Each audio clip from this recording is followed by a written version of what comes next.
ഹല്ലേലൂയയുടെ എല്ലാ പ്രേക്ഷകർക്കും ഒരിക്കൽ കൂടെ സ്വാഗതം. ഇന്ന് എന്നോടുകൂടെ പാസ്റ്റർ എബ്രഹാം വർഗീസ് ഉണ്ട്. Pastor MA. വർഗീസിന്റെ മകൻ എന്ന് പറയുമ്പോൾ പിന്നെ വേറെ പരിചയപ്പെടുത്തലുകളുടെ ആവശ്യമുണ്ട്. ബാംഗ്ലൂർ പട്ടണത്തിൽ കർത്താവിന്റെ മഹത്വത്തിന് വേണ്ടി അധ്വാനിക്കുകയും ശക്തമായ ഒരു സഭ വളർത്തിയെടുക്കുകയും ചെയ്ത അനുഗ്രഹീതനായ ദൈവദാസന്റെ മകൻ അദ്ദേഹത്തോടൊപ്പം ശുശ്രൂഷ ചെയ്തുകൊണ്ടിരിക്കുന്നു. ദൈവം ആ കുടുംബത്തെ അത്ഭുതകരമായി പരിപാലിക്കുന്നു, നടത്തുന്നു. ദൈവം അവർക്ക് കൊടുത്ത എല്ലാ അംഗീകാരങ്ങൾക്കായി ഞാൻ ദൈവത്തെ സ്തുതിക്കുന്നു. അപ്പോൾ തന്നെ സമൂഹത്തിൽ ലക്ഷക്കണക്കിന് ആളുകളെ സ്വാധീനിക്കുവാൻ കഴിഞ്ഞ കാലങ്ങളിൽ ആ കുടുംബത്തിന് സാധിച്ചിട്ടുണ്ട്.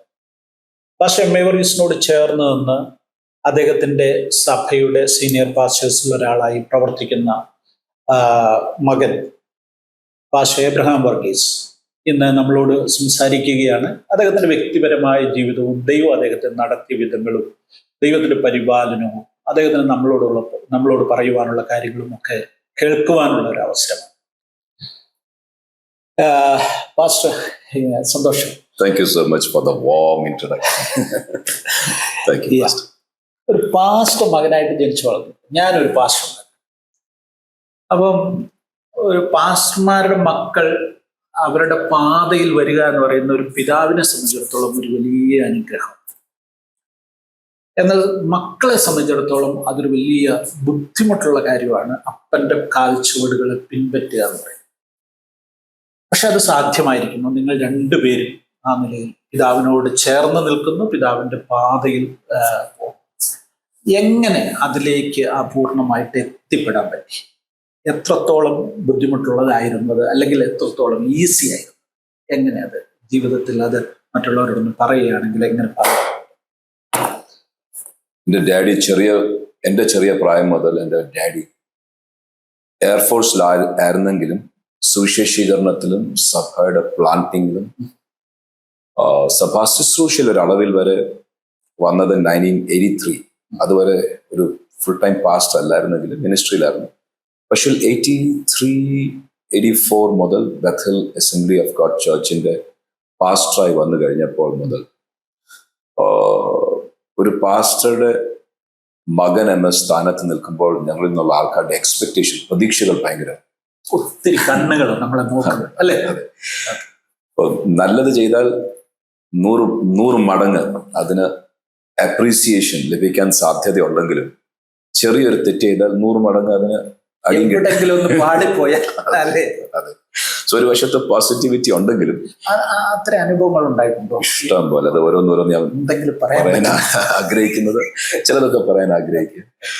സോ ചെറിയ നിസ്സാര കാര്യങ്ങൾ okay, of course positive side തന്നെ അധികം പറയാൻ ആഗ്രഹിക്കുന്ന കാര്യം ഞാൻ എന്നോട് ചോദിക്കുമ്പോൾ ഒരു പക്ഷേ പല പാസ്റ്റേഴ്സിന്റെ മക്കൾ അനുഭവിച്ചിട്ടുള്ള തിക്താനുഭവങ്ങളുടെ ഒരു ഭാഗം എന്നതുപോലെ ഞാനും ചില ആശയങ്ങൾ പറയുമ്പോൾ അതെങ്ങും ഒരു നെഗറ്റീവായിട്ട് വരാതിരിക്കാൻ ആരംഭത്തിൽ തന്നെ ഞാൻ പറയാൻ ആഗ്രഹിക്കുന്നത് അഡ്വാൻറ്റേജസ് ഡിസഡ്വാൻറ്റേജസ് രണ്ടും ഒന്ന് നോക്കിയാൽ എനിക്ക് വന്ന അഡ്വാൻറ്റേജസ് ആ കൂടുതൽ, പോസിറ്റിവിറ്റിയാണ് കൂടുതൽ.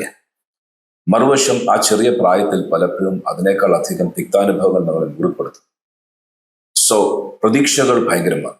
ആരും വാക്കിലും പ്രവൃത്തിയിലും ചെറിയ പ്രായത്തിൽ പ്രത്യേകിച്ചും തെറ്റുകൾ കാണിക്കും. 2, ഫാദർ ഭയങ്കരം ഒരു ഹൈലൈറ്റഡ് ഫിഗറായിട്ട് നിൽക്കുമ്പോൾ മക്കളിൽ നിന്ന് അതുപോലെ പ്രതീക്ഷകൾ. ഈ രണ്ട് വിഷയത്തിൽ പലപ്പോഴും ഡെലിവർ ചെയ്യാൻ പറ്റത്തില്ല.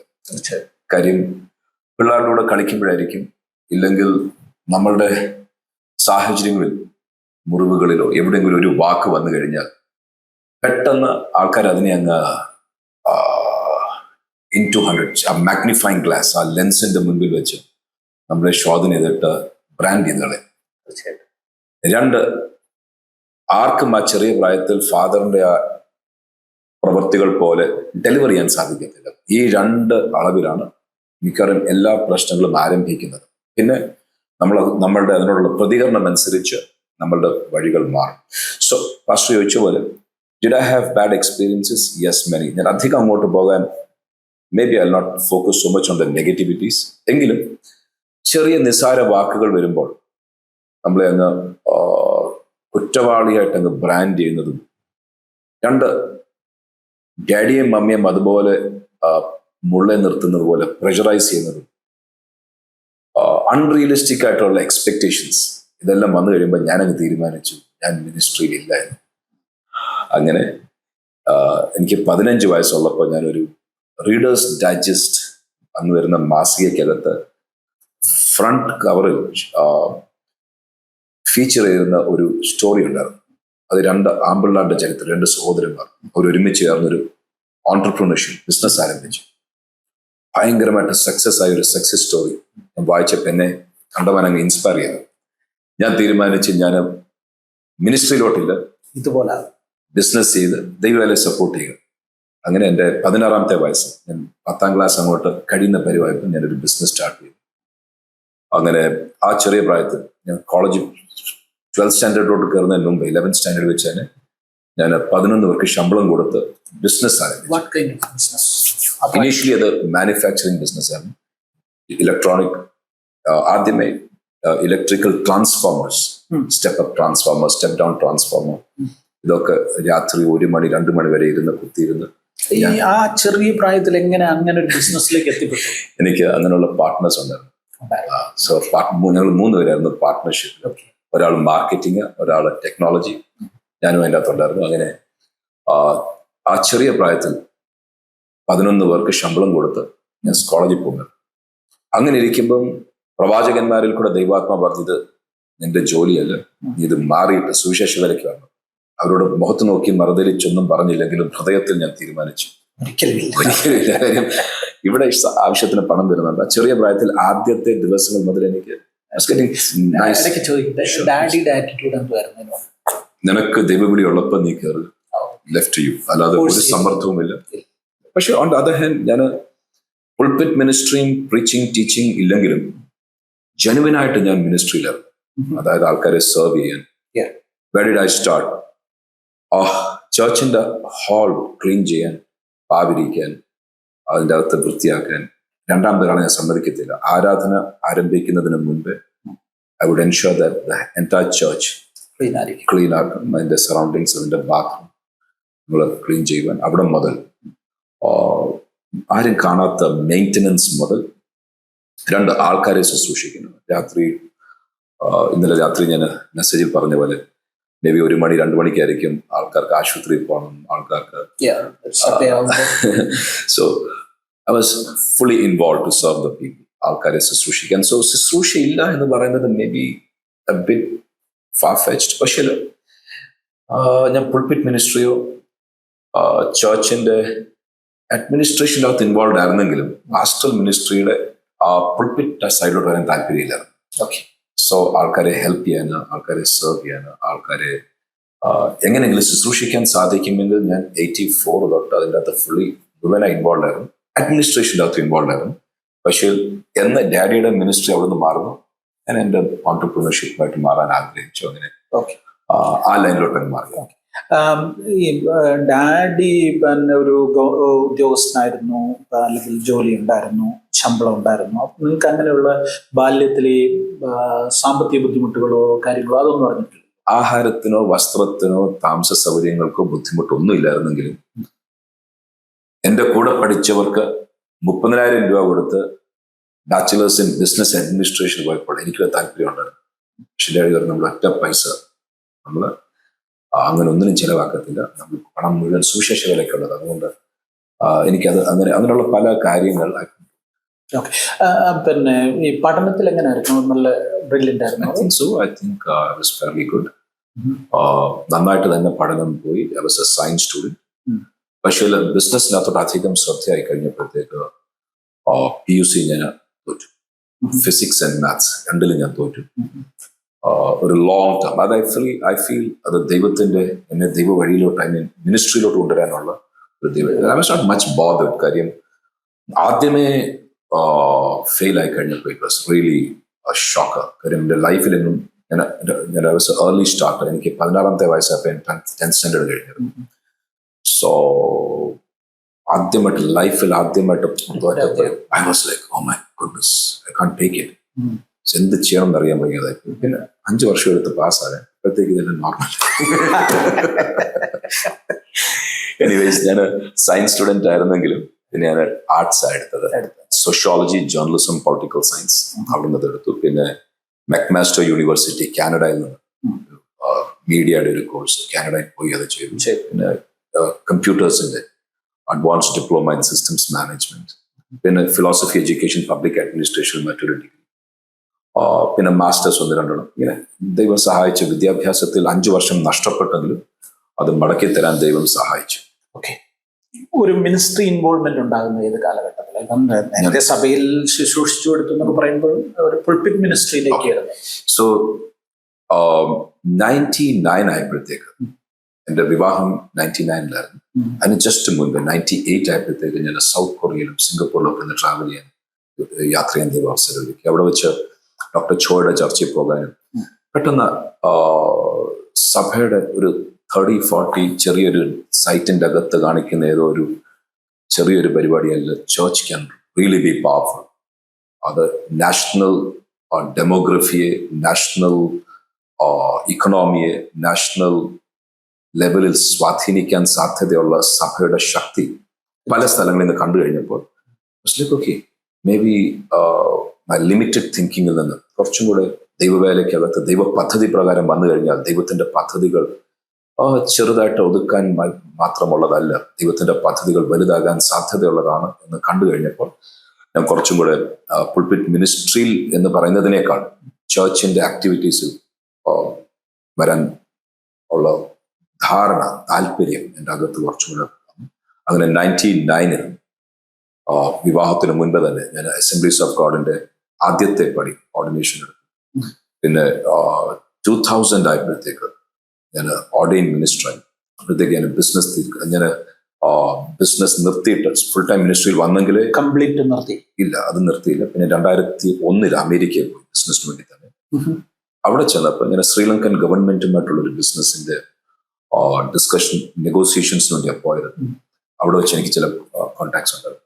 സോ അവിടെ ചെന്ന് ബിസിനസ് എങ്ങനെ അടുത്ത ലെവലിലോട്ട് കൊണ്ടുപോകണമെന്ന് കഴിയപ്പോഴത്തേക്ക് മാനുഫാക്ചറിങ് ആണെന്ന് പറഞ്ഞാലും മെഡിക്കൽ എക്വിപ്മെന്റ്സ് മറ്റ് പല ഏരിയാസിലോട്ട് മാറാനായിട്ട് ബിസിനസ് കുറച്ചുകൂടെ മൾട്ടിപ്ലൈ ചെയ്യാനായിട്ട് ആരംഭിച്ചു. അവിടെ നിൽക്കുമ്പോൾ എൻ്റെ ഹൃദയത്തിൽ ഒരു സ്ട്രോങ് കൺവിക്ഷൻ ഉണ്ടായി, ഒന്നിൽ അങ്ങോട്ട് ഇനിയും പോയി കഴിഞ്ഞാൽ തിരിച്ചിങ്ങോട്ട് മടങ്ങി വരും. സോ ഫുൾ ഫ്ലെജ്ഡ് മിനിസ്റ്ററിലോട്ട് പോകാമെന്ന് പറഞ്ഞു. 1 വർഷം കൊണ്ട് എൻ്റെ എല്ലാ എംപ്ലോയീസിനെയും സെറ്റിൽ ഡൗൺ ചെയ്തിട്ട് ഞാൻ ഓർഡിനേഷൻ എടുത്തു. അങ്ങനെയാണ് ഫുൾ ടൈം. ഓക്കെ. രണ്ട് ഫാദറിനോട് ചേർന്നാണ് ശുശ്രൂഷ ഇപ്പോഴും പോകുന്നത്.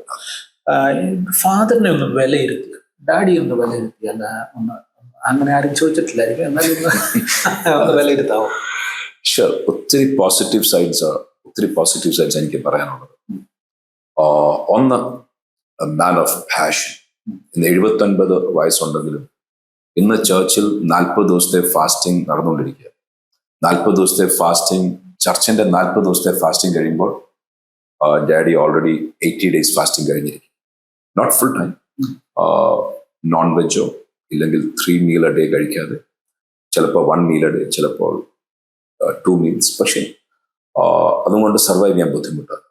ആ ആഹാരം, ലിമിറ്റഡ് ആയിട്ടുള്ള ആഹാരം കഴിച്ച്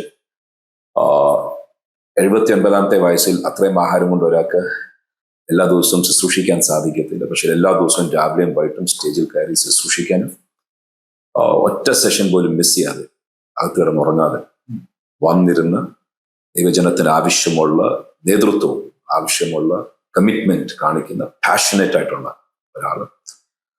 അദ്ദേഹത്തിന്റെ പേഴ്സണാലിറ്റി ടൈപ്പ് കൊളറിക് ആണ് എന്ന് പറഞ്ഞാൽ ബന്ധങ്ങൾക്ക് സ്ഥാനമുണ്ട്, പക്ഷേ ജോലിയിൽ ഒരു വിട്ടുവീഴ്ചയും. ഏൽപ്പിച്ചിരിക്കുന്ന ചുമതല അതിന്റെ പൂർണ്ണ ഗൗരവത്തിൽ ചെയ്തെടുക്കാൻ എന്ത് വിലയും മുടക്കും. ബന്ധങ്ങളെക്കാൾ അധികം ഏൽപ്പിച്ച വേലയ്ക്ക് സ്ഥാനം കൊടുക്കുന്ന ഒരു സൈഡ്. അത് നെഗറ്റീവായിട്ടും പോസിറ്റീവായിട്ടും അല്ല ഞാൻ പറയുന്നത്, റിപ്പോർട്ട് ചെയ്യുക. So is a choleric person. വളരെ ശക്തമായി വർക്ക് ചെയ്യാൻ മനസ്സുള്ള ഒരാളാണ്. പാഷനേറ്റ്, ദൈവം ഏൽപ്പിച്ചതിൽ വളരെ പാഷനേറ്റ് ആയിട്ട് നിന്ന്, അതേസമയം ഒരു പൊതുസ്ഥാനത്ത് നിന്ന് പിതാവിന്റെ ഹൃദയമുള്ള, ജനത്തെ സ്നേഹിക്കുന്ന, ജനത്തിന് വേണ്ടി കരുതുന്ന, പ്രാർത്ഥിക്കുന്ന അനേക സ്വഭാവ ഗുണങ്ങൾ പോസിറ്റീവായിട്ടുള്ളത് കാണുന്നു. ഓക്കെ. ഈ നിങ്ങൾ ഒന്നിച്ച് ശുശ്രൂഷിക്കുന്നു, 2 പേരും 2 ജനറേഷൻ, 2 കാലഘട്ടത്തിന്റെ ആളുകൾ. പലപ്പോഴും നിങ്ങൾ തമ്മിലൊരു കോൺഫ്ലിക്റ്റ് ഉണ്ടാകാനുള്ള സാധ്യതയില്ലേ? ഇഷ്ടംപോലെ കോൺഫ്ലിക്ട്സിന്റെ എങ്ങനെ സാധ്യതകൾ. നിങ്ങൾ അതിനെ എങ്ങനെയാ അതിനെ നേരിടുന്നത്? അടിസ്ഥാനപരമായിട്ട് എൻ്റെ കാഴ്ചപ്പാടിൽ വേല ഏൽപ്പിച്ചിരിക്കുന്നത് എൻ്റെ ഡാഡിയെ എന്നെയല്ല, എന്നെ ഏൽപ്പിച്ചിരിക്കുന്നത് ഡാഡിയെ സപ്പോർട്ട് ചെയ്യുന്നു. So I don't mince words to express my thoughts. എൻ്റെ ആശയങ്ങൾ എല്ലാം ഞാൻ ഒരു ദാക്ഷിണ്യം ഇല്ലാതെ അവതരിപ്പിക്കും. പക്ഷെ ഡിസിഷൻ എന്തെടുത്താലും ഐ ഫോളോ ഇൻ ലൈൻ. ചിലപ്പോൾ എനിക്ക് ഇഷ്ടമുള്ളതുമല്ല, ഞാൻ അംഗീകരിക്കുന്നതുമല്ലെങ്കിലും ഐ ഫോളോ ഇൻ ലൈൻ. കാര്യം അതിൻ്റെ തിക്താനുഭവങ്ങളോ പരാജയമോ ദൈവസന്നിധിയിൽ കണക്ക് കൊടുക്കേണ്ടത് ഞാനല്ല, ഡാഡി. അതുകൊണ്ട് എനിക്ക് പറയാനുള്ളത് ആൾക്കാരുടെ മുൻപിൽ വെച്ചല്ല, ഒറ്റയ്ക്ക് ഡാഡിയോട് പറയും, തുറന്നു പറയും. And I have the freedom to do that. അത് ചിലത് അംഗീകരിക്കും, ചിലത് അംഗീകരിക്കത്തില്ല. അംഗീകരിച്ചാലും ഇല്ലെങ്കിലും എൻ്റെ ഡാഡി തീരുമാനിക്കുന്നു, അതിന് ഐ ഫോളോ ഇൻ ലൈൻ. കാര്യം ദൈവം ഏൽപ്പിച്ചത് എന്നെയല്ല, ഡാഡിയെ. എന്നെ ഏൽപ്പിക്കുന്നു, I be able to do എൻ്റെ കാഴ്ചപ്പാടനുസരിച്ച് I be able to. Okay.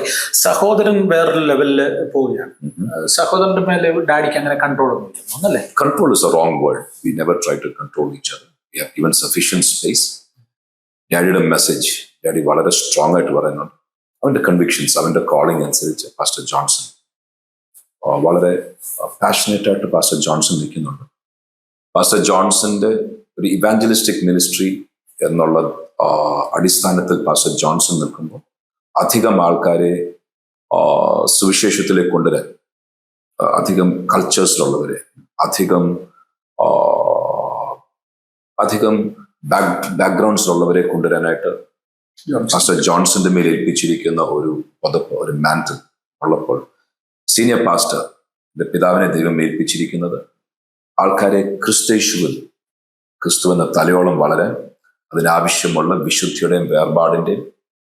So ഇവർ രണ്ടുപേരുടെയും കോളിങ്ങിൻ്റെ അകത്ത് കാര്യമായ വ്യത്യാസമുള്ളതും കൊണ്ട് തമ്മിൽ കൺട്രോൾ ചെയ്യാൻ പരിശ്രമിക്കുന്നില്ലെങ്കിലും നല്ല ആശയങ്ങൾക്കകത്ത് മാറ്റങ്ങൾ വരുന്നത് പോലുള്ള സാഹചര്യങ്ങൾ കാണാൻ സാധിക്കും.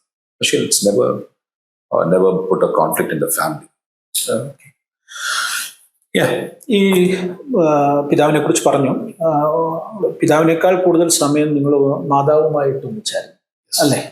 അമ്മയുടെ ഒരു കരുതല്, അമ്മയെ കുറിച്ചൊന്ന് പറഞ്ഞാൽ. മമ്മിയുടെ integrity levels are very high. Integrity levels, കാര്യം ഒടുവിൽ എന്ത് ചെയ്താലും ഹൃദയത്തിന്റെ അടിത്തട്ടിലുള്ള സത്യസന്ധതയുടെ ആ ഒരു തലം, it has been very very inspiring for me. So ആരെന്ത് ധരിച്ചാലും, എങ്ങനെ ബ്രാൻഡ് ചെയ്താലും, at the end of the day ദൈവത്തിന്റെ മുൻപിൽ what is your integrity, that is her priority. And അതിന്റെ അർത്ഥം മറ്റൊരാൾക്ക് അതില്ലെന്നുമല്ല. But I'm trying to മമ്മിയെ കുറിച്ച് പറഞ്ഞുകൊണ്ട് പറയുക, she's a woman of prayer. രാത്രിയാമങ്ങളിലും പലപ്പോഴും കണ്ണുനീരോടെ പ്രാർത്ഥിക്കാൻ, ആരും കാണാതെ പ്രാർത്ഥിക്കാൻ, അതുപോലെ ലേഡീസിന് അങ്ങനെ ഒരു കാഴ്ചപ്പാടിൽ ലീഡർഷിപ്പ് കൊടുക്കാൻ അനേക സമ്മർദ്ദങ്ങളുണ്ട്. ഞാൻ ഇന്നലെ ഇവിടെ സൂചിപ്പിച്ചതുപോലെ എത്ര ഗ്ലാമറസ് ആയി, എത്ര നന്നായിട്ട് എവിടുത്തെ കാര്യങ്ങൾ പോയാലും പലപ്പോഴും ഈ പാസ്റ്റർമാരുടെ ഭാര്യമാർ അതിൻ്റെ ഒത്തിരി പ്രഷർ അനുഭവിക്കുന്നത്. തീർച്ചയായിട്ടും ഗോസിപ്പ് മുതൽ ആൾക്കാരുടെ വാക്കുകൾ പലതും, and അവരെ തന്നെ എക്സ്പ്രസ് ചെയ്യാനുള്ള പ്ലാറ്റ്ഫോംസ് കുറവ്, അവർക്ക് ഒത്തിരി മുറിവേക്കും. സോ അതിൻ്റെ അകത്ത് ഇൻസ്പയർ ഓഫ് ദാറ്റ് ആൾക്കാരെ സ്നേഹിക്കാൻ, കരുതാൻ, പ്രാർത്ഥിക്കാൻ, പ്രാർത്ഥനയിൽ കാര്യങ്ങൾ അഡ്രസ് ചെയ്യാൻ അടുത്ത ക്ലോസ് ക്വാർട്ടേഴ്സിൽ നിന്ന് കണ്ട ഒരു വ്യക്തിത്വം. ഞാൻ പറയുമ്പോൾ സോഷ്യലായിട്ടുള്ള പ്രഷർ മാത്രമല്ല, സ്പിരിച്വൽ അറ്റാക്കും സ്ട്രോങ് ആയി നിൽക്കുന്ന ഒരു വ്യക്തിക്കെതിരെ വരുന്നതിനേക്കാൾ ഏറ്റവും വൾണറബിളായി അറ്റാക്ക് വരാൻ സാധ്യതയുള്ളത് പലപ്പോഴും പാസ്റ്റർമാരുടെ ഭാര്യമാർക്കും വീക്കായിട്ടുള്ള വെസലിന് അധികം അറ്റാക്ക് വരാൻ സാധ്യതയുള്ളത്.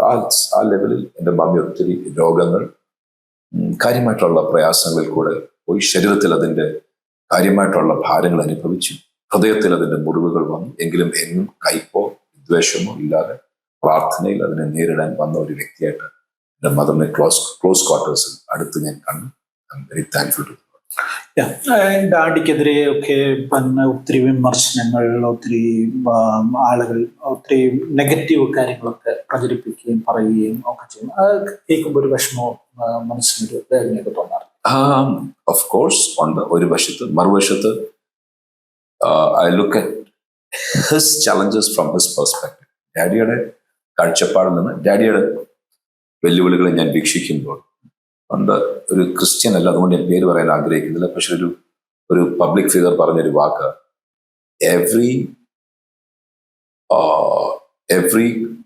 Every challenge positive or negative നമുക്ക് അഡ്വാൻറ്റേജിനായിട്ട് മാറാൻ സാധിക്കും.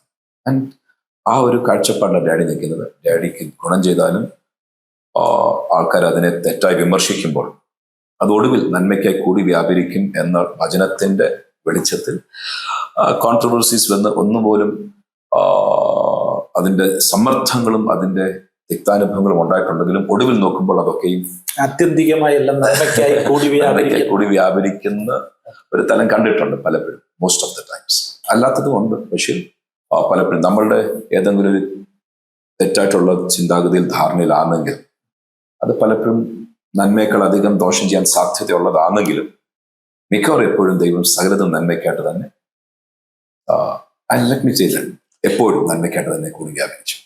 ഈ ഒന്നിച്ച് ശുശ്രൂഷിക്കുമ്പോഴേ ഡാഡിയുടെ ചില മാനറിസങ്ങളൊക്കെ അനുകരിക്കാൻ ഒരു ശ്രമമൊക്കെ ഉണ്ടാകാറില്ല, ബോധപൂർവമോ അല്ലാതെ? ഞാൻ ഗ്ലോബൽ പ്ലാറ്റ്ഫോമിൽ നിൽക്കുന്ന അനേകരെ വീക്ഷിക്കാറുണ്ട്. അതുകൊണ്ട് എവിടെ നിന്നൊക്കെ ബലമുള്ള വശങ്ങൾ ആൾക്കാരുടെ കാണുന്നു അതൊക്കെ എൻ്റെ ജീവിതത്തിൽ എൻ്റെ വ്യക്തിത്വത്തിനും എൻ്റെ കാഴ്ചപ്പാടിനും അനുസരിച്ച് അതൊക്കെ ഇംബൈബ് ചെയ്യാൻ, അതൊക്കെ ഏറ്റെടുക്കാൻ ശ്രമത്തിൽ എൻ്റെ ഡാഡിയുടെ അനേക സ്ട്രെങ്ത് ഞാൻ കണ്ടിട്ടുണ്ട്.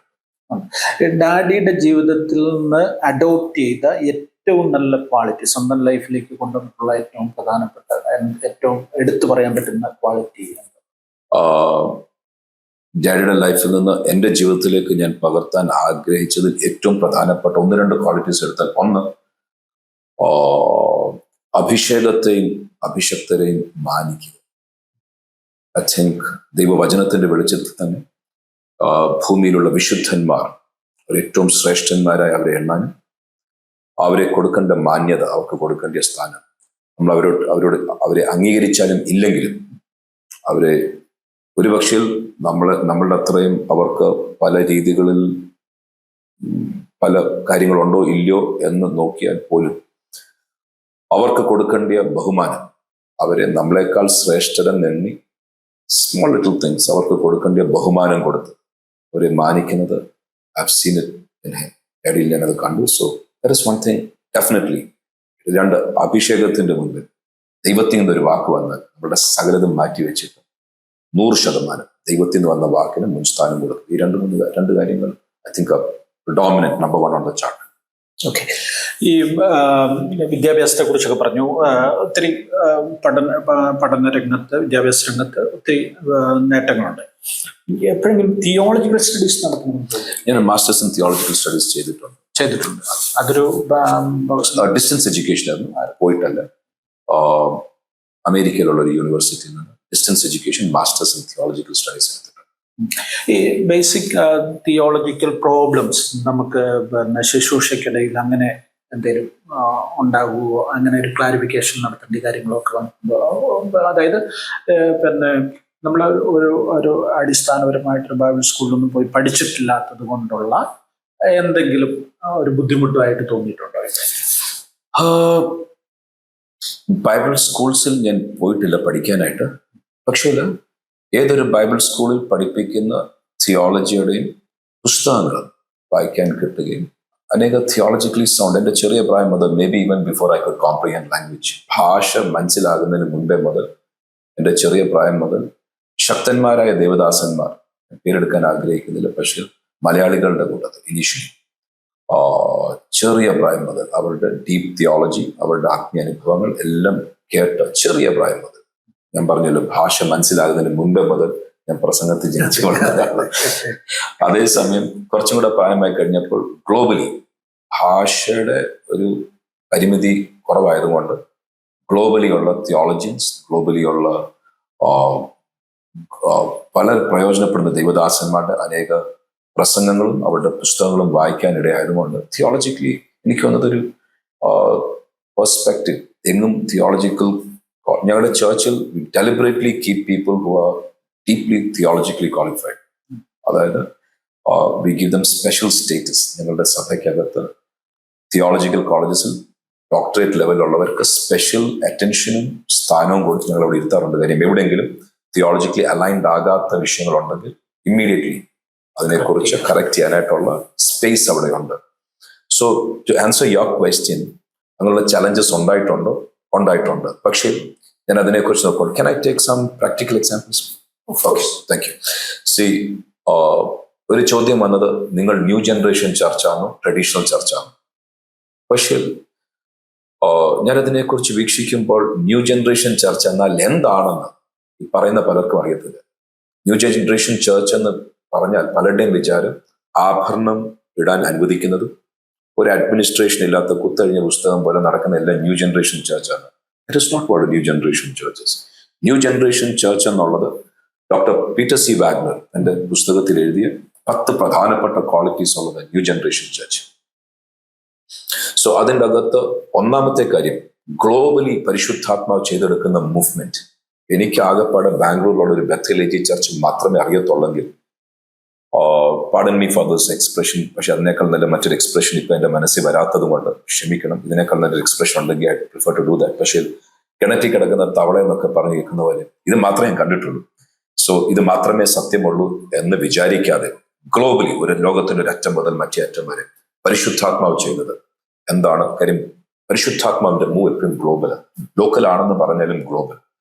സോ ലോകത്തിന്റെ ഓരോ രാജ്യങ്ങളിൽ ദൈവത്തിന്റെ ആത്മാവ് ചെയ്തെടുക്കുന്ന പ്രവൃത്തികൾ എന്താണ് എന്ന് നോക്കി അതിൽ നിന്നും വന്ന തന്റെ ഒരു എക്സ്പ്രഷനാണ് ന്യൂ ജനറേഷൻ ചർച്ച്. അതിൻ്റെ അകത്ത് ട്രഡീഷണൽ ചർച്ചസിൽ നിന്നും ദൈവത്തിന്റെ പരിശുദ്ധാത്മാവിന്റെ ചലനങ്ങൾ ഉണ്ടായി വന്നിരിക്കുന്ന ചില കാര്യങ്ങളാണ്. ഒന്ന്, the vision is handed over to the pastor. So ഒരു ട്രഡീഷണൽ ചർച്ചിൽ ദർശനം പാസ്റ്റർക്കല്ല, അവിടുത്തെ ബോർഡ് ഓഫ് എൽഡേഴ്സ്, അവിടുത്തെ കമ്മിറ്റി, അവിടുത്തെ ലീഡർഷിപ്പ്, അവർക്കാണ് ദർശനം.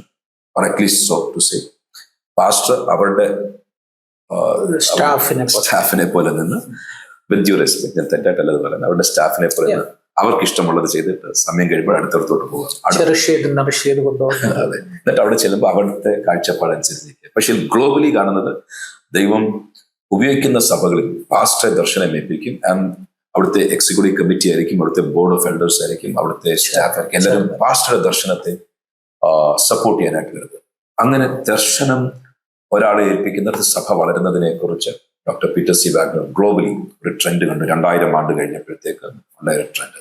അങ്ങനെ ഏകദേശം 10ഓളം പ്രധാനപ്പെട്ട മാറ്റങ്ങൾ ഗ്ലോബൽ സഭയിൽ വളരുന്നിടത്തും ദൈവം പ്രയോജനപ്പെടുത്തുന്നതും കണ്ട് താൻ എഴുതിയ ഒരു പുസ്തകത്തിൽ നിന്നും നോക്കുമ്പോൾ ഞങ്ങളുടെ church definitely charismatic, definitely pentecostal values hold ചെയ്യുന്നതാണെങ്കിലും മറുവശം കുത്തഴിഞ്ഞ പുസ്തകം പോലല്ല.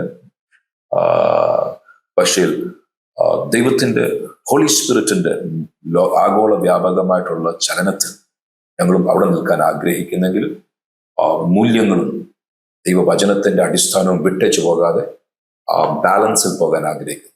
സോ തിയോളജിക്കലി അതിന് എന്നും ഒരു തെറ്റില്ലെങ്കിലും ആൾക്കാർക്ക് അംഗീകരിക്കാൻ ബുദ്ധിമുട്ടുണ്ട്. മറുവശം ഞാൻ ആദ്യമേ ആരംഭിച്ചതുപോലെ ഒരു ചെറിയ സ്ഥലത്ത് നടക്കുന്ന പരിശുദ്ധാത്മാവിന്റെ ചലനമോ ആൾക്കാരുടെ വിശ്വാസമോ അംഗീകാര്യമോ ധാരണകളോ അവിടെ ഒതുങ്ങി നിൽക്കാതെ ആഗോള വ്യാപകമായി ദൈവം നടത്തുന്ന പ്രവൃത്തികൾ വീക്ഷിക്കുമ്പോൾ തിയോളജിക്കലി എങ്ങും ഒരു തെറ്റ് വരാത്തതുപോലെ ദൈവവചനത്തിൽ നിൽക്കാൻ ആഗ്രഹിക്കും. ഓക്കെ, വ്യക്തിപരമായൊരു ചോദ്യം. ഈ ഒരു ദിവസം വളരെ തിരക്കുള്ള ഒരു പാസ്റ്ററാണല്ലോ, ഒരു ദിവസം എങ്ങനെയാണ്? ഒരു ദിവസത്തിൽ എൻ്റെ ഏറ്റവും അധികം പ്രയോറിറ്റി പേഴ്സണൽ ഓൾട്ടർ, വ്യക്തിപരമായിട്ടുള്ള പ്രാർത്ഥന, ബൈബിൾ സ്റ്റഡി അതാണെങ്കിലും ചർച്ചിൻ്റെ അകത്തുള്ള അഡ്മിനിസ്ട്രേറ്റീവ് പാസ്റ്ററൽ മിനിസ്ട്രി ഒത്തിരി ടൈം കൺസ്യൂമിങ്. പ്ലസ് ഞാനിപ്പോൾ ഗ്ലോബലി യാത്ര ചെയ്യാൻ ആരംഭിച്ചതുകൊണ്ട് ഡെഫിനറ്റ്ലി അതൊരു എനിക്കിപ്പോൾ മറുപടി ഇല്ലാത്തൊരു ചോദ്യമാണ്. ഞാൻ തന്നെ മറുപടിക്ക് വേണ്ടി അന്വേഷിക്കുന്ന ഒരു ചോദ്യമാണ്. But that's really A challenge. കുടുംബത്തെ കുറിച്ച് പറയാം. ഞങ്ങൾ 1999 വിവാഹിതരായി. വൈഫിന്റെ പേര് ജിഷ. ജിഷയുടെ ഡാഡിയും മമ്മിയും മിനിസ്ട്രിയിലായിരുന്നു. ഡാഡി ഒരു പാസ്റ്ററായിരുന്നു. ഇന്ന് കർത്തൃസന്നിധിയിൽ വിശ്രമിക്കുന്നു. തൃശ്ശൂരായിരുന്നു. ബേസിക്കലി ഒരു കോട്ടയത്തുനിന്ന്. ഇന്ന് എൻ്റെ കൂടെ മിനിസ്ട്രി, പുൾപിറ്റ് മിനിസ്ട്രി ഉണ്ടെങ്കിലും അതിനേക്കാൾ ഉപരി ചർച്ചിൽ എന്നെ സപ്പോർട്ട് ചെയ്യാൻ, ചർച്ചിലുള്ള വിശ്വാസികളെ പ്രാർത്ഥനയിലും കൗൺസിലിങ്ങിലും പ്ലസ് ചാരിറ്റി വർക്ക്സ് അത് നിങ്ങളധികം പരസ്യപ്പെടുത്താറില്ലെങ്കിലും ആവശ്യത്തിലിരിക്കുന്നവരെ സഹായിക്കുവാൻ ഉൾപ്പെടെ ദൈവത്തിന് വേണ്ടി പ്രയോജനപ്പെടാൻ എൻ്റെ വൈഫ് ജിഷയെ കർത്താവ് സഹായിക്കുന്നു. എൻ്റെ മക്കൾ രണ്ടുപേരും എന്നെപ്പോലെ അവരും ചലഞ്ചസിൽ കൂടെ പോകുന്നുണ്ടെങ്കിലും at the end of the day pulpit മിനിസ്ട്രിയിലോട്ട് അധികം വരുന്നതിന് മുൻപേ തന്നെ ബിഹൈൻഡ് ദ സീൻസ് കർത്താവിനെ ശുശ്രൂഷിക്കാൻ അവർ എന്നെപ്പോലെ ഞാൻ എൻ്റെ ചെറിയ പ്രായത്തിൽ ചെയ്തു വന്നതുപോലെ ചെയ്യുന്നത് കാണുന്നതിൽ ഐ എം സോ ഹാപ്പി. മൂത്താള് ഇപ്പോൾ ഒരു MBA ചെയ്തുകൊണ്ടിരിക്കും സിയാറ്റിൽ സിറ്റിയിൽ, വാഷിങ്ടൺ സ്റ്റേറ്റ് അമേരിക്കയിൽ ഒരു MBA ചെയ്യുക. ഒരു വലിയ മിറക്കിളായിരുന്നു. അവിടുത്തെ പ്രസിഡന്റ്, യൂണിവേഴ്സിറ്റിയുടെ പ്രസിഡന്റ് എന്നോട് ചോദിച്ചു എൻ്റെ മോൻ എന്തെടുക്കുമെന്ന് ചോദിച്ചു. ഞാൻ പറഞ്ഞു ബാച്ചിലേഴ്സ് കഴിഞ്ഞിട്ട് നിൽക്കുക, പിന്നെ എൻ്റെ കോളേജ് വിട്, നല്ല ഐഡിയ വിടാമെന്ന് പറഞ്ഞു. പക്ഷേ അതിനുള്ള വരുമാന മാർഗങ്ങൾ ചെറുതല്ലല്ലോ, സാമ്പത്തിക ആവശ്യങ്ങൾ ചെറുതല്ല, അതുകൊണ്ട് സാധ്യമല്ലെന്ന് ഞാൻ പറഞ്ഞില്ല.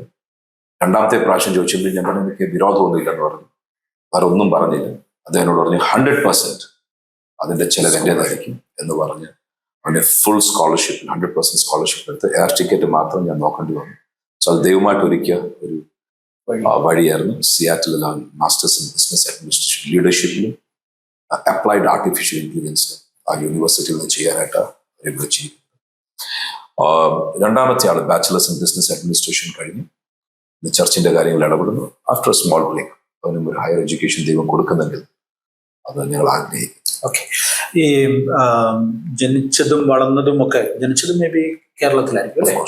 പക്ഷെ വളർന്നതെല്ലാം കേരളത്തിന് പുറത്താണ്. ഞാൻ ചെറിയ പ്രായം മുതൽ I think from the age of as an infant, toddler ആകുന്നതിന് മുമ്പ് ഇൻഫന്റ് ആയിരിക്കുമ്പോൾ തന്നെ ഡൽഹിയിൽ പോയിരുന്നു. എൻ്റെ പ്രൈമറി സ്കൂളിൽ ഡൽഹിയിലായിരുന്നു. പിന്നെ അവിടുന്ന് ഡൽഹിയുടെ ട്രാൻസ്ഫർ നിമിത്തം ഭട്ടിണ്ടായിൽ ഒരു 6 മാസം ഉണ്ടായിരുന്നു. അവിടെ ചെറിയൊരു സ്റ്റിൻറ്റ് ഉണ്ടായിരുന്നു. പിന്നെ അവിടുന്ന് അമൃത്സറിൽ പോയി, അങ്ങനെ പല സ്ഥലങ്ങളിൽ പോയി. ഒരു പാൻ ഇന്ത്യൻ അതൊരു ബ്ലെസ്സിംഗ് ആയിട്ട് തന്നെ കാണുന്നതുകൊണ്ട് പല ഭാഷകൾ പിക്കപ്പ് ചെയ്യാൻ പറ്റും. എന്നിട്ടും ഈ മലയാളം ഇത്ര ഫ്ലുവന്റ് ആയിട്ട് നത്തിങ് ബട്ട് ക്രൈസ്, കൃപയല്ലാതെ മറ്റൊന്നും പറയാൻ. ഇന്നും എനിക്ക് മലയാളം വായിക്കാനും എഴുതാനും വായിക്കാനും അറിയത്തില്ല. പക്ഷേ തെറ്റില്ലാതെ ആൾക്കാരുടെ ആശയങ്ങൾ മനസ്സിലാക്കാനും ആശയങ്ങൾ അവതരിപ്പിക്കാനും തെറ്റില്ലാതെ സാധിക്കുമെന്ന് ഞാൻ വിശ്വസിക്കുന്നു. 52 വയസ്സായി. ഓക്കെ. ആ പ്രായം അതിന് താഴെയുള്ള മാസ്റ്റേഴ്സിനോട് എന്തെങ്കിലും ഒരു ഉപദേശമായിട്ടോ ഒരു അഡ്വൈസായിട്ടോ അത് പറയാനുണ്ട്? മാസ്റ്റേഴ്സിനോട് it's a very sudden question. കാര്യം I never try to advise anybody. But nevertheless, അനേകർക്കുള്ള മെന്റർഷിപ്പിന്റെ തലങ്ങൾ എന്നോട് ആൾക്കാർ ചോദിക്കാറുണ്ട്. ഐ നെവർ ഗിവ് മെന്റർഷിപ്പ്. കാര്യം മെന്റർഷിപ്പ് എന്നുള്ളത് ഇൻസ്ട്രക്ഷൻസ് അല്ല, അഡ്വൈസ് അല്ല, പകരം ജീവിതം അവരുടെ മുമ്പിൽ ഒഴിച്ചു വെക്കുന്നത്. Vulnerably opening up yourself. These are my failures, these are my challenges. ഇതാണ് എൻ്റെ ജീവിതത്തിൽ വന്ന പ്രതിസന്ധികൾ. അതിൻ്റെ അകത്ത് vulnerably നമുക്ക് വന്ന പരാജയങ്ങൾ, നമുക്ക് വന്ന പ്രതിസന്ധികൾ, അത് ജീവിതം കൊണ്ട് തുറന്നു വെച്ച ഒരു പുസ്തകം പോലെ കാണിക്കാൻ സാധിക്കുന്നില്ല. അതിനെ മെന്റർഷിപ്പ് എന്ന് വിളിക്കുന്നത്.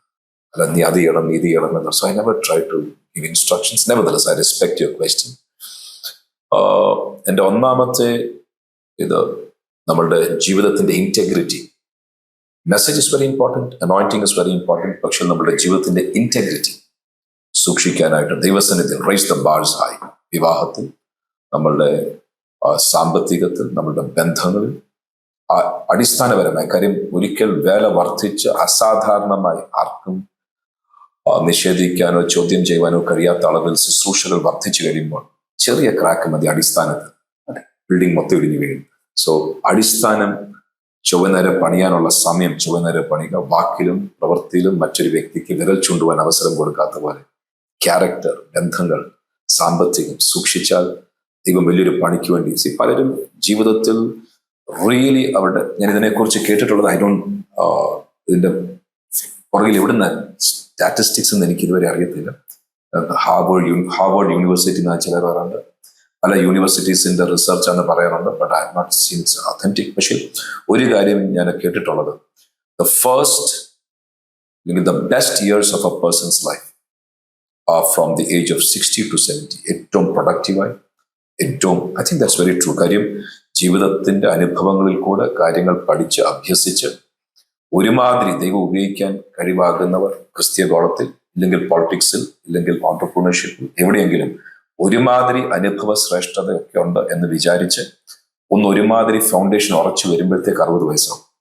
60 വയസ്സിനും 70 വയസ്സിനും ഇടയ്ക്കാണ് ജീവിതത്തിലേക്ക് ഏറ്റവും പ്രൊഡക്റ്റീവ് പവർഫുൾ 10 years എന്നാണ് എന്റെ വീക്ഷണത്തിലും അത് ഞാൻ അംഗീകരിക്കുന്നു. അപ്പൊ നമ്മുടെയൊക്കെ ഇനി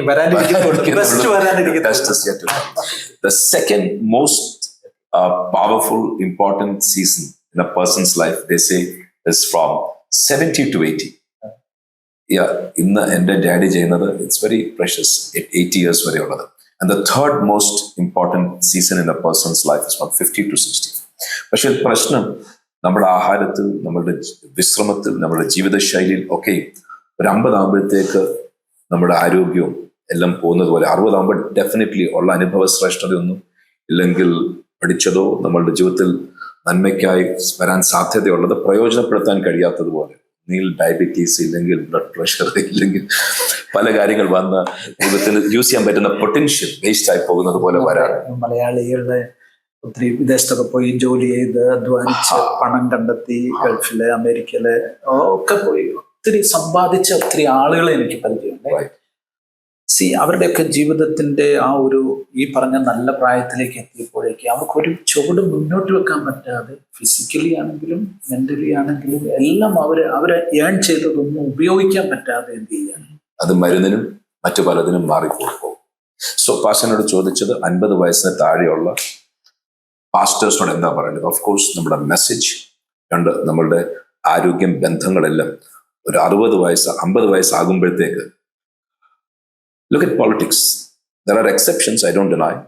40 വയസ്സിൽ 30 കഴിയുമ്പോഴത്തേക്ക് സീനിയർ പൊളിറ്റിക്കൽ ലീഡേഴ്സ് ആയിട്ട് വളരെ ചുരുക്കം പേര്, ഒരു പക്ഷേ 2 കൈയുടെ വിരൽ എണ്ണാൻ പറ്റത്തില്ല, 1 കൈയുടെ വിരൽ എണ്ണാൻ പറ്റുന്ന ആൾക്കാരുണ്ട്. I don't deny that. പക്ഷേ നല്ലൊരു ശതമാനം ആൾക്കാർ 60 കഴിയുമ്പോഴാണ് ഒരു സ്ഥാനത്തെത്തുന്നത്, 70 കഴിയുമ്പോഴാണ് നല്ലൊരു സ്ഥാനത്തെത്തുന്നത്. നമ്മുടെ ജീവിതത്തിൽ ശുശ്രൂഷയിൽ, നമ്മുടെ ജീവിതത്തിൽ ദൈവം ഉപയോഗിക്കാൻ നമ്മളുടെ അനേക അനുഭവങ്ങളിൽ കൂടെ വാർത്തെടുത്ത് ഒരു 50 ആകുമ്പോഴത്തേക്ക് ഇപ്പൊ എല്ലാം റെഡി ആയെങ്കിലും ഇപ്പോൾ ആരോഗ്യമില്ല എന്ന് പറയാതെ നമ്മളുടെ ആരോഗ്യം, നമ്മളുടെ ബന്ധങ്ങൾ, നമ്മളുടെ സാക്ഷ്യം സൂക്ഷിച്ചാൽ ദൈവത്തിന്റെ കയ്യിൽ മാനപാത്രങ്ങളായി മാന്യതയും അനുഗ്രഹവും പകരുവാൻ സമയമാകുമ്പോൾ നമ്മുടെ മൺപാത്രങ്ങൾ സൂക്ഷിക്കുന്നത്, വിശുദ്ധിയിലും വേർപാടിലും ആരോഗ്യത്തോടെ സൂക്ഷിക്കുന്നത് വളരെ പ്രധാനപ്പെട്ടതാണ് എന്നൊരു ചെറിയ ആശയം. ബാംഗ്ലൂർ സിറ്റിയിൽ ഒരു വലിയ സഭ, അതിന്റെ ശുശ്രൂഷകൻ അല്ലെങ്കിൽ പിതാവിനോട് ചേർന്ന് നിൽക്കുന്നു, സഹോദരൻ വലിയൊരു സഭയുടെ പാസ്റ്ററാണ്. അങ്ങനെ ഒരു കംഫർട്ടബിൾ ആയിട്ടുള്ള ഒരു സിറ്റുവേഷനിൽ ശുശ്രൂഷിക്കുന്ന ഒരു ആളെന്നുള്ള നിലയിൽ അവിടെ ഇരുന്നുകൊണ്ട് ഇന്ത്യയെ നോക്കുമ്പോൾ ഇന്ത്യയുടെ ഭാവി, സുവിശേഷീകരണത്തിന്റെ ഭാവി അല്ലെങ്കിൽ സഭയുടെ ഭാവി ഒക്കെ ഒരു ചുരുക്കം 1-2 വാക്കുകൾ പറയാൻ സാധിക്കുമെങ്കിൽ അതിനെക്കുറിച്ച് പറയാൻ I don't think I M eligible. കാര്യം ഇന്ത്യ ഒരു വലിയ രാജ്യം. ഞാൻ അങ്ങ് അരുണാചൽ പ്രദേശിൻ്റെ അറ്റം 4 വശത്തും ഞാൻ ട്രാവൽ ചെയ്യുന്നത് കൊണ്ട് ഇറ്റ്സ് വെരി ബിഗ് തിങ്. ഞാൻ sorry I M using political language, പക്ഷേ ഗാന്ധിജി ഒരറ്റം മുതൽ മറ്റേ അറ്റം വരെ നടന്നിട്ടുണ്ട്. ഈ ദിവസങ്ങളിൽ അങ്ങനെ നടക്കുന്ന പൊളിറ്റിക്കൽ ലീഡേഴ്സ് ഉണ്ട്, ഇല്ലെന്നല്ല. പക്ഷേ ക്രിസ്ത്യൻ കമ്മ്യൂണിറ്റിയിൽ അതുപോലെ ലീഡർഷിപ്പ് ഉണ്ടെങ്കിലും അനോയിന്റിങ്ങിനെ മാത്രം, അഭിഷേകത്തെ മാത്രം ആശ്രയിച്ച് പറയട്ടെ, ആവശ്യം ഭയങ്കരം വരുന്നത്. മാനുഷികമായി നോക്കിയാൽ അതിൻ്റെ സാധ്യതകൾ വളരെ കുറവാണ്. പക്ഷേ അഭിഷേകത്തിൻ്റെയും ദൈവവചനത്തിൻ്റെയും ദൈവ വാഗ്ദത്തത്തിൻ്റെയും വെളിച്ചത്തിൽ സാധ്യതയുണ്ട്. ദൈവത്തിൻ്റെ കാര്യങ്ങളിൽ ഇണങ്ങിയ ആയുധങ്ങളായി ഒരു തലമുറ വരും. ആ തലമുറയെ വാർത്തെടുക്കാൻ ഇന്നത്തെ നേതൃവൃന്ദം പ്രാർത്ഥനയിൽ, ഉപവാസത്തിൽ അവരിലേക്ക് ഇൻവെസ്റ്റ് ചെയ്താൽ, അവരുടെ മുടി വെട്ടുന്നത്, അവരുടെ വസ്ത്രധാരണം കണ്ട് നീ ഇവിടെ വേണ്ട പോടാന്ന് പറഞ്ഞ് ഓടിച്ചു കളഞ്ഞ് അടുത്ത തലമുറ ഇല്ലാതാണ്. അടുത്ത തലമുറയെ വാർത്തെടുത്താൽ ദൈവത്തിന്റെ കാര്യങ്ങളിൽ ഇണങ്ങിയ ചെറിയ അടുത്തൊരു തലമുറ വന്നു കഴിഞ്ഞാൽ ഈ രാജ്യത്തെ നേടിയെടുക്കാനുള്ള സകല സാധ്യതയും വാഗ്ദത്തങ്ങളുടെയും അഭിഷേകത്തിന്റെയും മുൻപിൽ ഞാൻ കാണുന്നത്. Thank you pastor. നല്ല സമയമായിരുന്നു. Thank you so much. ദൈവം ധാരാളമായിട്ട് അനുഗ്രഹിക്കട്ടെ.